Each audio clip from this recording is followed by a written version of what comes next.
রাখবেন, খামিরটা রাখার পর এটা দিয়ে একটা চাপ দিবেন, একটা চাপি দিবেন, চাপ দেওয়ার পর এটা ছেড়ে দিবেন। এই দেখেন এটা আপনার বেলে গেছে, মানে এখানে বেলুন দিয়ে বেলার যে কাজটা আছে ওইটা হয়ে গেছে। এরপর মনোযোগ দিয়ে আপনারা এই জিনিসগুলোকে আপনারা খেয়াল করবেন। আমি এই রুটিটাকে একটু ভাজবো, অপর পিঠটা ভাজবো, ভাজার পর যখন এই উপর দিয়ে একটু ভুত চলে আসবে তখন এটাকে আমি উল্টাই দিব। আপনারা একটু মনোযোগ দিয়ে দেখেন, কারণ যারা রুটি মেকারটা কিনবেন অন্তত বাসায় সাহেবদের জন্য পারফেক্টভাবে রুটি বানায় দিতে পারেন। আমি এই জিনিসটাই দেখানোর চেষ্টা করতেছি আপনাদের। নিচের যে সাইডটা আছে এটাকে ভাজার পর এটাকে একটু উল্টাই দিবেন, এই সাইডটা আপনারা একটু ভাজবেন।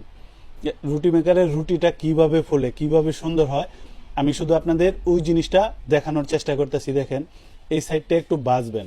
এখন একটু মনোযোগ দিয়ে দেখেন, এটাকে আবার আমি উল্টাই দিলাম, উল্টায়া শুধু এই ডাকনাটা এখানে আমি ছেড়ে দিলাম। এখানে আর জাতা দিব না, কোনো কিছুই করব না। দেখবেন যে রুটি মেকারের যে এই যে মেশিনটা আছে দেখেন অটোমেটিক উপরের দিকে ফুলতেছে।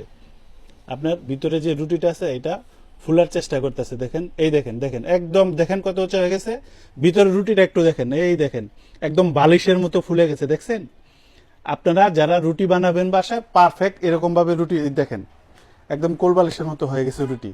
আর ভাজাটাও কত সুন্দর হয়েছে দেখেন, একদম পারফেক্ট একটা জিনিস। এখানে একটু তেল দিয়ে নিবেন সামান্য পরিমাণের।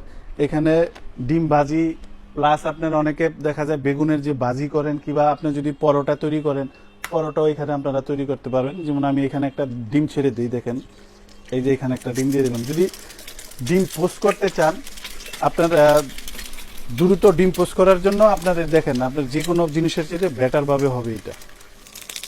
এই দেখেন যদি আপনারা এটাকে আমি উল্টায় দিই, দেখেন দোনো সাইড কত পারফেক্টভাবে সুন্দরভাবে ডিম ভাজি এই জাতীয় রুচি পরোটা যা আছে রুটি সব আইটেম অনায়াসে আপনারা এটাতে তৈরি করতে পারেন।